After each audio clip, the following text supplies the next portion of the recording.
Videos देखने के लिए सब्सक्राइब करें जनसत्ता.com, बेल आइकन दबाकर पाएं लेटेस्ट नोटिफिकेशंस। नमस्कार, जनसत्ता में आपका स्वागत है और मैं हूं कुमार संभव जैन। आज तारीख है 15 मई और दिन है शुक्रवार का। आज हम खबरों की शुरुआत धर्म कर्म की बातों के साथ करते हैं। दरअसल आज तड़के 4:30 बजे बद्रीनाथ धाम के कपाट खोल दिए गए। कपाट खोलने की विधियां रात 3 बजे से ही शुरू हो गई थी। रावल ईश्वर प्रसाद नंबूदरी ने विशेष पूजा अर्चना की। उस दौरान गुरु शंकराचार्य जी की गद्दी, उद्धव जी, कुबेर जी की पूजा की गई। कपाट खुलने के बाद लक्ष्मी माता को परिसर स्थित मंदिर में स्थापित किया गया। वहीं तिल के तेल से भगवान बद्रीनाथ का अभिषेक भी किया गया। आपको बता दें कि भगवान बद्री विशाल की प्रथम पूजा प्रधानमंत्री नरेंद्र मोदी की ओर से की गई। दरअसल मंदिर खुलने के बाद पहली पूजा सुबह 9 बजे शुरू हुई। इस पूजा में देश के कल्याण और आरोग्यता के लिए प्रार्थना की गई। इसके बाद ऑनलाइन बुक हुई पूजाएं भक्तों के नाम से की जा रही हैं। जो उत्तराखंड के सीएम है त्रिवेंद्र सिंह रावत, पर्यटन धर्मस्व मंत्री सतपाल महाराज ने श्री बद्रीनाथ धाम के कपाट खुलने पर शुभकामनाएं दी हैं। उधर सिक्किम के उत्तरी इलाके में 14 मई को पेट्रोलिंग पर निकले सेना के जवानों की एक टुकड़ी हिमस्खलन की चपेट में आ गई। इस टुकड़ी में शामिल 18 जवान बर्फ में दब गए। इनमें 2 लोग शहीद हो गए हैं। रेस्क्यू टीम ने 16 लोगों को सुरक्षित निकाल लिया, लेकिन एक जवान एसएस राव ने इलाज के दौरान दम तोड़ दिया। वहीं बर्फ में दबने की वजह से लेफ्टिनेंट कर्नल रॉबर्ट टीए का पता नहीं चला था। बाद में उनका शव मिला। देश भर में कोरोना वायरस का खतरा लगातार बढ़ रहा है। पहले जहां संक्रमण के सबसे ज्यादा असर शहरी क्षेत्रों में फैला था, वहीं अब लोगों को इसके ग्रामीण इलाकों तक आने का डर सताने लगा है।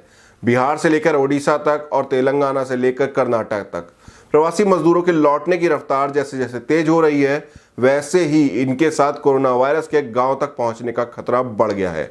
ऐसे में इन राज्यों के सामने महामारी को रोकने की एक और चुनौती खड़ी हो गई है। अब तक के आंकड़ों पर गौर करें तो बिहार में 4 मई से 13 मई तक श्रमिक स्पेशल ट्रेनों के जरिए 4275 प्रवासी मजदूरों के सैंपल लिए गए।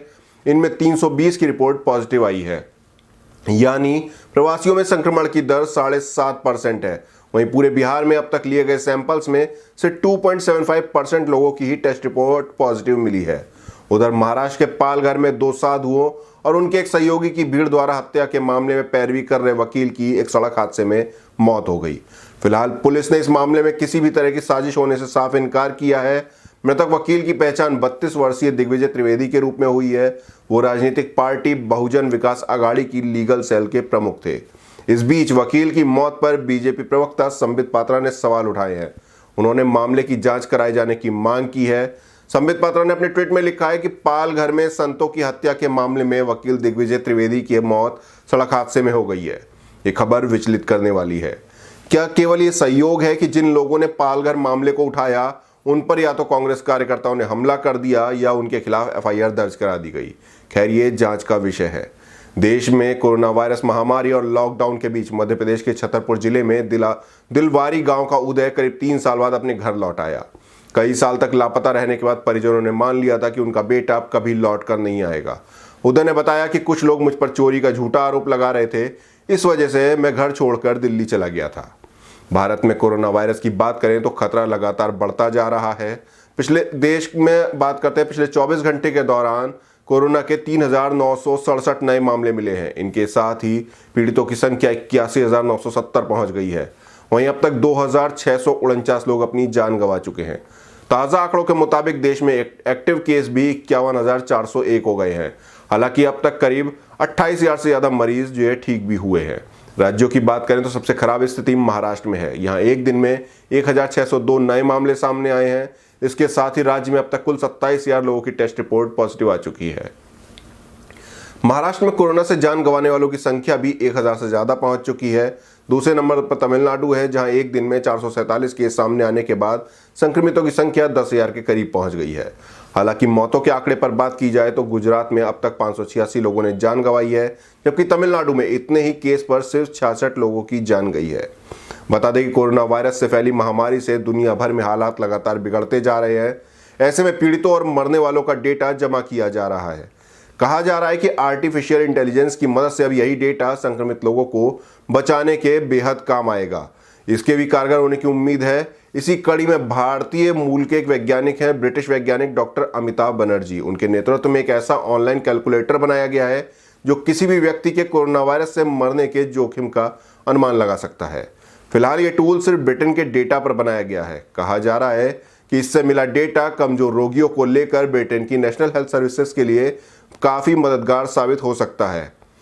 अब हम अगर पूरी दुनिया की बात करते हैं तो दुनिया भर में कोरोना वायरस से अब तक 44,82,974 लोग संक्रमित हो चुके हैं।